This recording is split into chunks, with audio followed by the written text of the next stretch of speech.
నమస్కారం LTV news కి స్వాగతం. ముందుగా బులెటిన్ హెడ్లైన్స్.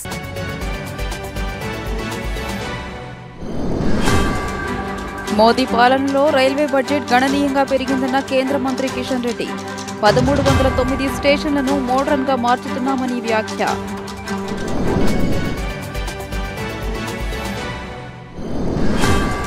ఆరోగ్య శాఖపై ముఖ్యమంత్రి వైఎస్ జగన్మోహన్ రెడ్డి సమీక్ష. నిరుపేద మధ్యతరగతి వర్గాల ప్రజలకు ఆరోగ్యశ్రీ అండగా నిలుస్తుందని అవగాహన కల్పించాలని అధికారులకు ఆదేశం.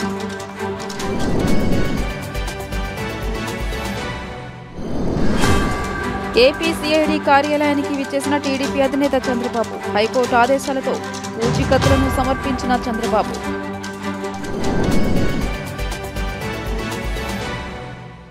ఇక వివరాల్లోకి వెళ్తే, భారత్లో రైల్వే నెట్వర్క్ శరవేగంగా కొనసాగుతోందని, కొత్త టెక్నాలజీతో ముందుకు వెళ్తోందని కేంద్ర మంత్రి కిషన్ రెడ్డి అన్నారు. గత 9 ఏళ్లలో రైల్వే బడ్జెట్ పెరిగి రైల్వే నెట్వర్క్ విస్తరించిందన్నారు. రాబోయే రోజుల్లో భారతీయ రైల్వే ప్రపంచంలోనే నెంబర్ 1గా నిలుస్తోందని ఆశాభావం వ్యక్తం చేశారు. కేంద్ర మంత్రి కిషన్ రెడ్డి విజయవాడలో రైల్వే ప్రాజెక్టులు అభివృద్ధి పనులను పరిశీలించారు. ఈ సందర్భంగా ఆయన మాట్లాడుతూ, గత 9 ఏళ్లలో రైల్వే బడ్జెట్ పెరిగి రైల్వే నెట్వర్క్ విస్తరించిందన్నారు. ప్రయాణికుల సంఖ్య, వస్తు రవాణా కూడా పెరిగాయన్నారు. ఈ క్రమంలో వందే భారత్ రైళ్లను ప్రారంభించామన్నారు. ప్రస్తుతం మన రైల్వే ప్రపంచంలో 4వ స్థానంలో ఉందని, రాబోయే రోజుల్లో భారతీయ రైల్వే ప్రపంచంలోనే నెంబర్ 1గా నిలుస్తోందని ఆశాభావం వ్యక్తం చేశారు. దీనిని దృష్టిలో పెట్టుకునే తాము కృషి చేస్తున్నామన్నారు. ప్రధాని నరేంద్ర మోదీ నేతృత్వంలో దేశవ్యాప్తంగా రైల్వే వ్యవస్థ ఎంతో అభివృద్ధి చెందిందన్నారు. రైల్వేకు అత్యంత ప్రాధాన్యతనిచ్చి 1000 కోట్లతో ప్రాజెక్టులు పూర్తి చేసినట్లు తెలిపారు. జనరల్ బడ్జెట్లో రైల్వేను విలీనం చేసి ఆర్థికపరమైన సహకారం అందిస్తున్నట్లు తెలిపారు. రైల్వే మన దేశ సమగ్రతకు అద్దం పడుతోందన్నారు. అన్ని రైల్వే స్టేషన్లు ఆధునీకరించి కొత్త హంగులతో తీర్చిదిద్దుతున్నామన్నారు. 508 రైల్వే స్టేషన్లను అమృత్ పథకంలో భాగంగా అభివృద్ధి చేసేందుకు మోదీ భూమి పూజ చేశారని గుర్తు చేశారు. ప్రధాని ఒకే రోజు ఇన్ని పనులు ప్రారంభించడం గిన్నిస్ రికార్డు అన్నారు. ఈ పనుల కోసం 25,000 కోట్లు కేంద్రం ఖర్చు చేస్తోందన్నారు. కానీ ఈరోజు కనెక్టివిటీకి, అదేవిధంగా ఇన్ఫ్రాస్ట్రక్చర్ యాక్టివిటీకి ప్రాధాన్యత ఇస్తున్నటువంటి నరేంద్ర మోడీ గారి ప్రభుత్వం జనరల్ బడ్జెట్లోని రైల్వేని విలీనం చేసి ఆర్థిక సహకారం అందించి 2014లో చూసినట్లయితే ఏ రకమైనటువంటి పరిస్థితి ఉండిందో 23 చూస్తే చాలా వేగవంతంగా రైల్వే అన్ని రంగాలలో కూడా అభివృద్ధి చెందింది. ముఖ్యంగా డెడికేటెడ్ ఫ్రైట్ కారిడార్స్, అదేవిధంగా విద్యుతీకరణ, హై స్పీడ్ ట్రైన్స్, అదేవిధంగా passenger amenities, improvement off passenger amenities, భద్రతా చర్యలు, టికెటింగ్, ఈ టికెటింగ్ వ్యవస్థ కావచ్చు, రైల్వే ట్రాకింగ్ సిస్టమ్ కావచ్చు, డిజిటల్ అడ్వాన్స్మెంట్తో ఈరోజు మోడర్నైజేషన్ చేయడం జరిగింది. మనకు తెలుసు, ప్రపంచంలో ఇండియన్ రైల్వే నెట్వర్క్లో ఇండియా మనం 4th ప్లేస్లో ఉన్నాం. ఈరోజు దేశంలోని అన్ని మారుమూల ప్రాంతాలలో ఒక ప్రాంతం నుంచి ఇంకో ప్రాంతానికి, అంటే ఒక స్టేట్ నుంచి అదర్ స్టేట్కి వెళ్ళేటువంటివి కావచ్చు, కాశ్మీర్ నుంచి కన్యాకుమారి వరకు కావచ్చు, ఈ రైల్వే నెట్వర్క్ ఏదైతున్నదో దేశం యొక్క ఇంటిగ్రేషన్కు, దేశం యొక్క సమగ్రతకు, సమైక్యతకు అద్దం పడతా ఉంది. ఒక 2023 నెట్వర్క్ ఏదైతే వేయడం జరిగిందో, ఒక సంవత్సరం నెట్వర్క్ లెక్క చూసినైతే ఒక టోటల్ స్విట్జర్లాండ్ కంట్రీకి ఎంత నెట్వర్క్ ఉందో ఒక్క సంవత్సరంలోనే ఇండియాలో అంత నెట్వర్క్ అదనంగా వేసుకున్నాం. అంటే సుమారు 5,243 కిలోమీటర్ల నెట్వర్క్ మనము మరి ఈ దేశంలో ఏర్పాటు చేసుకున్న విషయాన్ని ఈ సందర్భంగా మనవి చేస్తా ఉన్నాను. 2014లో 29,000 కోట్లు ఉన్నటువంటి యూపీఏ బడ్జెట్ సమయంలో పెరిగినటువంటి బడ్జెట్ ఈరోజు 2.4 lakh crores పెరిగింది. ఈరోజు దేశంలో లాస్ట్ 9 yearsలో 6,108 రైల్వే స్టేషన్స్లలో 6,108 రైల్వే స్టేషన్స్లో free high speed wifi connectivity ఇచ్చాము. భారత ప్రభుత్వము ఒక మిషన్ మోడులో యుద్ధ ప్రాతిపదిక మీద ఈరోజు దేశంలో కల్పించిన విషయాన్ని ఈ సందర్భంగా మనవి చేస్తా ఉన్నాను. అదేవిధంగా theme based tourist circuits, Bharat Gaurav యాత్ర పేరుతో స్పెషల్ ట్రైన్స్ రన్ చేస్తూ ఉన్నాం. ఇందుకోసము మేము ప్రైవేట్ వాళ్ళకు కూడా ఎవరైనా ఈ యొక్క టూరిస్ట్ ట్రైన్లు నడపాలంటే, టూరిస్ట్ ట్రావెల్ ఆపరేటర్స్ నడపాలంటే వాళ్ళకు ఒక ట్రైన్ కోచ్లు కూడా ఇవ్వడానికి కూడా ముందుకు వచ్చాం. కాబట్టి ఆ రకంగా 3,200 కోచ్లు దానికోసం రిజర్వ్ చేయడం జరిగింది. ఇప్పటికే టూరిజం డిపార్ట్మెంట్ తరఫున 26 tourist circuits, tourist destinations cover చేస్తూ 156 ట్రిప్పులు ఇప్పటికే రైల్వే డిపార్ట్మెంటు నిర్వహించిందనే విషయాన్ని ఈ సందర్భంగా నేను మనవి చేస్తా ఉన్నాను.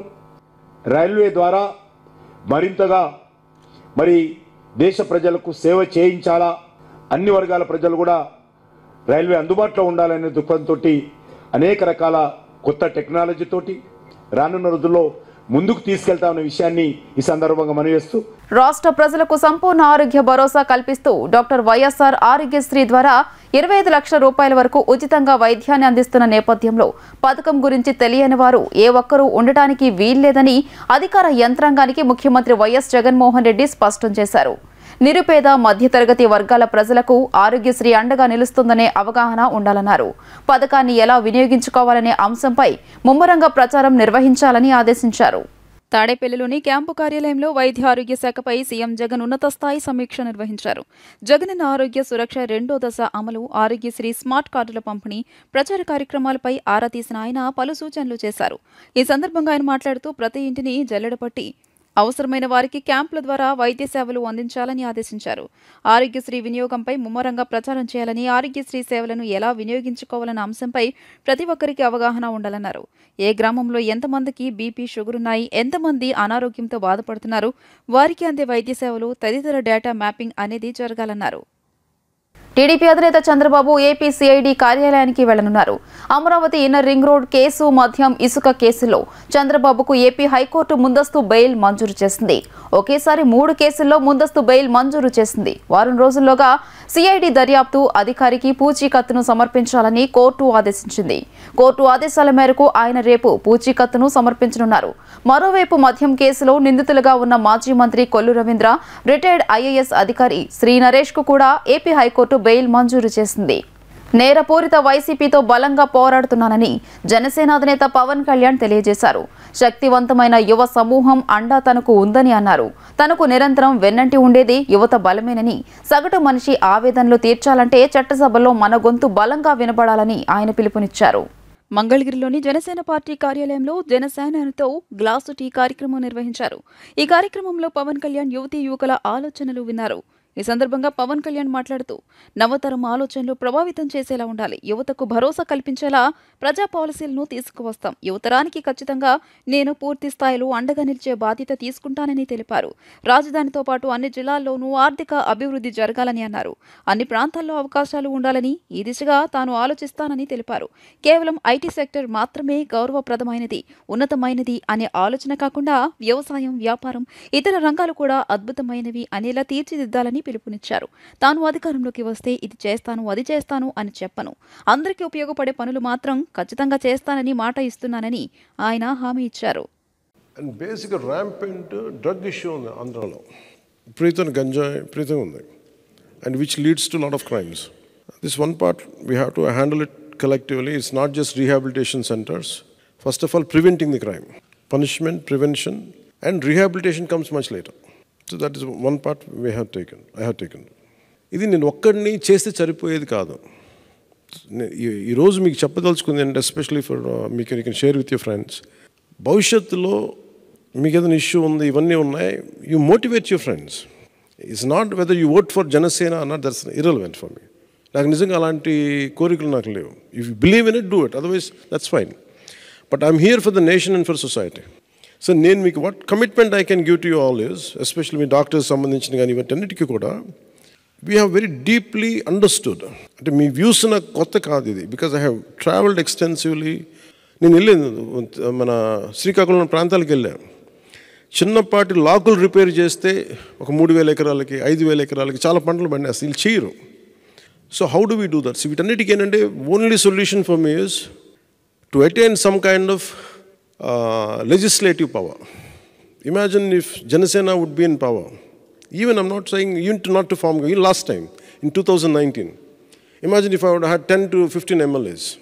Almost ఇప్పుడు నాకు చెప్పింది this would have echoed in assembly. This would have echoed in parliament. Point మీకు చెప్పదలుచుకుంటుంది, you think it over. Your vote is very, very extremely valuable. You don't have to believe me. ఈరోజు మీరు ఇంతమంది దాదాపు ఒక 100 ఉన్నారా? 100. Imagine 80 thinking minds, 80 active minds. You can influence 8 lakh people. మీరు స్కూల్స్కి వెళ్ళినప్పుడు ఓకే, మీరు చేసినప్పుడు యూ కెన్ ఇన్ఫ్లుయెన్స్ పీపుల్. నా ఒక్కడిని నేను I could without an MLA, without MP, I was able to take the decision back of privatising Dredging Corporation of India. నా దగ్గరికి వచ్చి ఇట్లా ఉద్దానంలో మన ఉత్తరాంధ్ర నుంచి, శ్రీకాకుళం నుంచి ఇలా వచ్చి ఇలా జరుగుతుంది, ఇలా చాలా ఎవరు పట్టించుకోవట్లేదంటే నేను I sent a team to shoot a documentary on it. చూశాను. That's how I went in, I checked. Then the TDP government mood and dialysis centre పెట్టడం. రాకుండా ఉండాలంటే ఏం చేయాలనేది next government, which the coming గవర్నమెంట్లో చేద్దామనేది నా తాపత్రయం, నా ప్రయత్నం. It's not about. అలాగే హెల్త్ కేర్ మటుకు ఖచ్చితంగా ప్రైవేట్ ఇన్సూరెన్స్ లాగా ప్రైవేట్ హెల్త్ కేర్ అయితే ఉండాలి ఖచ్చితంగా. అది we're formulating a policy which I will make sure will enforce through this. అదొకటి. దీంతోపాటు యువతకి ఉపాధి అవకాశాలు, వలసలు వెళ్లకుండా ఏం చేయాలి.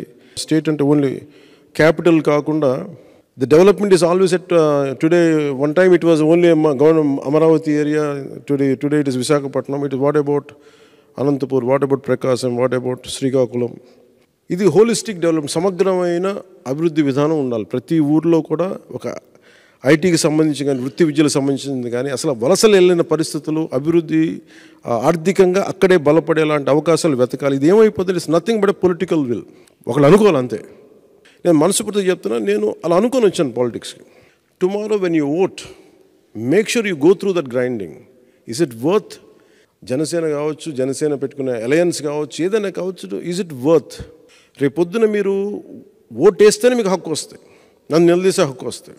అంగన్వాడీలపై ఎస్మా చట్టాన్ని అమలు చేస్తే రానున్న రోజుల్లో అన్ని రాజకీయ పార్టీలు, ప్రజా సంఘాలతో కలిసి పోరాటాలతో ఈ ప్రభుత్వాన్ని ఇంటికి పంపించేస్తామని సిఐటియు జిల్లా నాయకులు ఎస్ఎస్ చెంగయ్య హెచ్చరించారు. మంత్రి బొత్స సత్యనారాయణ నిద్రపోతూ తాము ఇచ్చిందే తీసుకోవాలి అనడం అహంకారంతో చిన్నచూపు చూడటమేనని ఆయన ఆగ్రహం వ్యక్తం చేశారు. మంగళగిరిలోని అంబేద్కర్ బొమ్మ వద్ద అంగన్వాడీలు కుర్చీలు తలపై పెట్టుకుని ప్రభుత్వంపై వ్యతిరేక నినాదాలతో నిరసన వ్యక్తం చేశారు. ఈ సందర్భంగా ఎస్ఎస్ చెంగయ్య మాట్లాడుతూ కనీస వేతనం 26,000 అమలు చేయాలని అంగన్వాడీలు రోడ్డుపై నిరసన వ్యక్తం చేస్తుంటే వైఎస్ఆర్ పార్టీ నాయకులు అంగన్వాడీలకు బలిసి పోరాడుతున్నారని అనడం అంగన్వాడీ మహిళలను కించపరచడమేనని తెలియజేశారు. చెప్పుడు మాటలు విని తమపై నిందలు మోపడం సరికాదని, మా అక్కా చెల్లెళ్ళు అని ఆ రోజు నెత్తిన చేతులు వేసి ఈరోజు అంగన్వాడీలు పోరాటం చేస్తున్న పట్టించుకునే పరిస్థితి ప్రభుత్వానికి లేదా అని ప్రశ్నించారు. అంగన్వాడీలను చర్చలకు పిలిచి అవమానిస్తున్నారని ఆయన ఆగ్రహం వ్యక్తం చేశారు. రాష్ట్ర ప్రభుత్వం, బొత్స సత్యనారాయణ గారు, మంత్రి గారు, అధికారులు అంగన్వాడీ యూనియన్ నాయకులతో చర్చలు జరిపారు. చర్చల సందర్భంగా మేము ఎంత ఇస్తామనేది చెప్పం, మేము ఇస్తే తీసుకోవాలి అంతే తప్ప దయాదాక్షిణ్యాల మీద ఆధారపడి బతకాలన్నట్టుగా మాట్లాడారు. జూలైలో ఇస్తామని చెప్పారు. జూలైలో ఎప్పుడు ఇస్తారంటే ఆ జూలైలో డేట్ పలానా డేట్ ఇస్తానని కూడా చెప్పలేదు. అలాగా దయాదాక్షిణ్యాలుగా చూస్తున్నారు. మీరు సమ్మె చేస్తే మేము పెంచాలా అని చెప్పి ప్రశ్నిస్తూ ఉన్నారు. ఆడపిల్లలు, అక్క చెల్లెళ్ళు అని చెప్పే ముఖ్యమంత్రి గారు దాదాపు 33 రోజుల నుంచి సమ్మె చేస్తూ ఉంటే ఆయన చెవికి చేరలేదా అని చెప్పి మేము అడుగుతూ ఉన్నాం. బతకటానికి సరిపోక రోడ్ల మీదకి వస్తే ఒళ్ళు పలిసి ఆందోళన చేస్తున్నారని చెప్పి వైసీపీ నాయకులు ఒక ఎమ్మెల్యే చెప్తా ఉన్నాడు. మరి ఇట్లాంటి దుర్మార్గమైనటువంటి ఆలోచనలు మానుకొని న్యాయంగా రావాల్సింది ఇవ్వాలని చెప్పి మేము చెబుతున్నాం. మేము మీకు ఎన్నో విన్నపాలు చేసుకున్నాం, కానీ మా విన్నపాలను మీరు ఆలకించడం లేదు.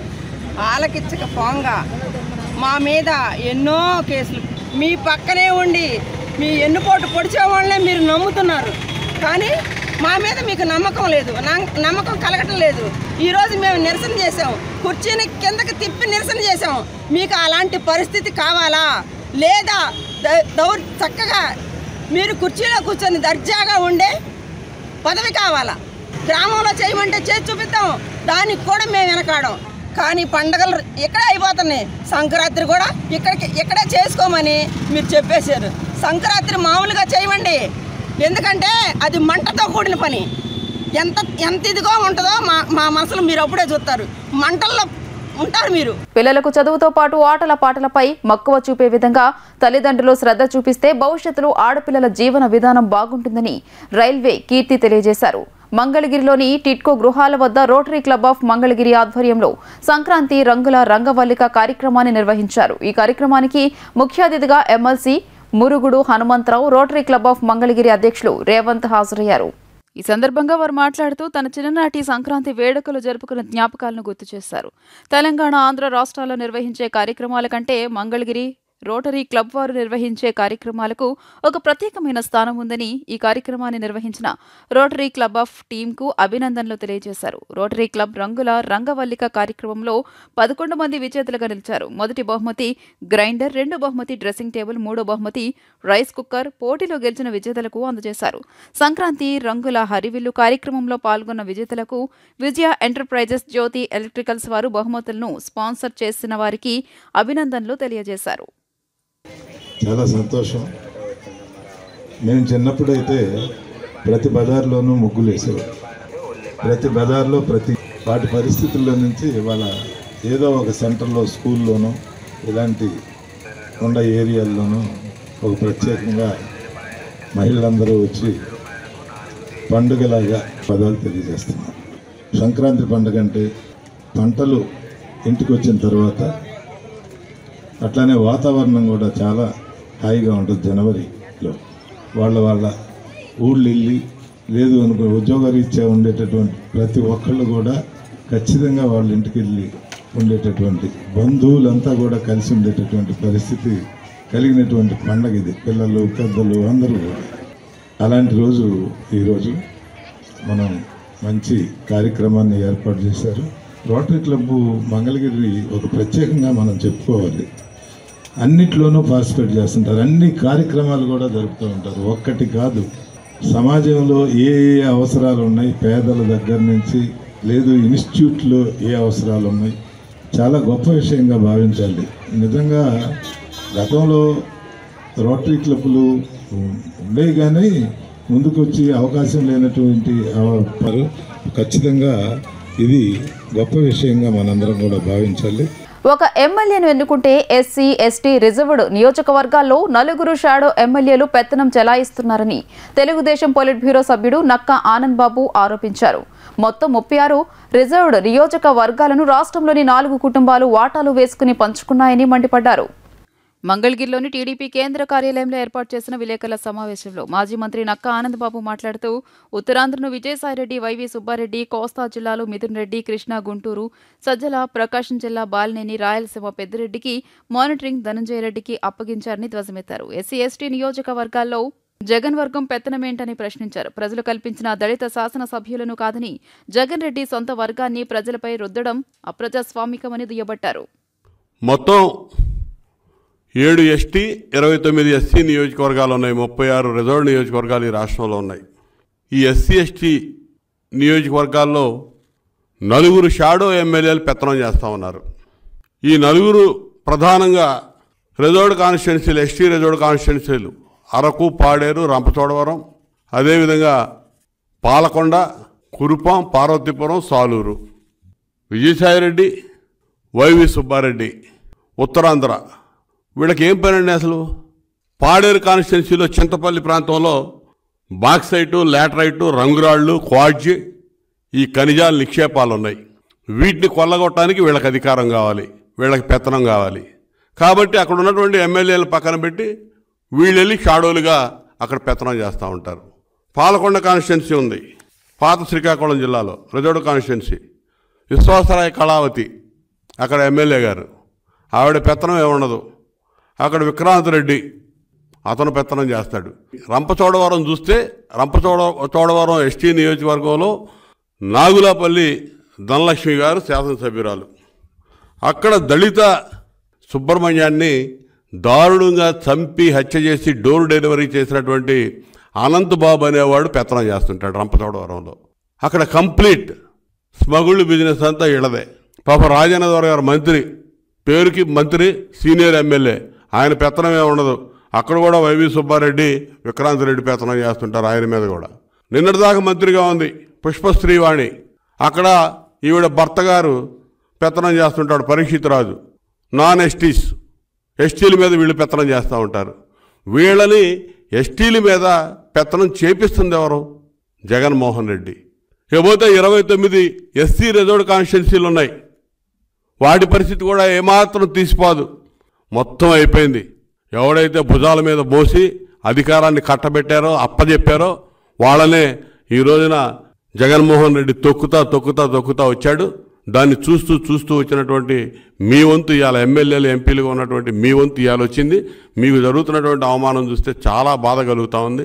ఇప్పటికైనా కళ్ళు తెరవండి, మీరు కళ్ళు తెరవండి. ప్రజలైతే కళ్ళు తెరుస్తున్నారు. ఇవాళ వాళ్ళు ఎదురు చూస్తూ ఉన్నారు. జరిగినటువంటి నష్టానికి ప్రతీకారం తీర్చుకోవడానికి ప్రజలు ఎదురు చూస్తూ ఉన్నారు. దళితులు, బలహీన వర్గాలు, బడుగు వర్గాలు వాళ్లే తరివి కొట్టడానికి, సమాధి కట్టడానికి సిద్ధంగా ఉన్నారు ఈ ప్రభుత్వానికి, పార్టీకి. వార్తలు ముగించే ముందు హెడ్లైన్స్ మరోసారి.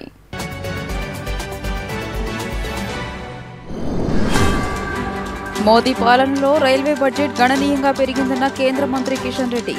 1309 స్టేషన్లను మోడర్న్ గా మార్చుతున్నామని వ్యాఖ్య.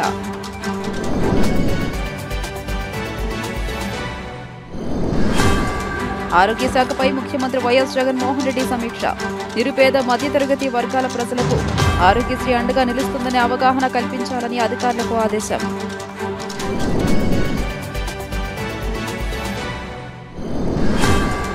ఏపీ సిఐడి కార్యాలయానికి విచ్చేసిన టీడీపీ అధినేత చంద్రబాబు. హైకోర్టు ఆదేశాలతో పూచీకత్తులను సమర్పించిన చంద్రబాబు.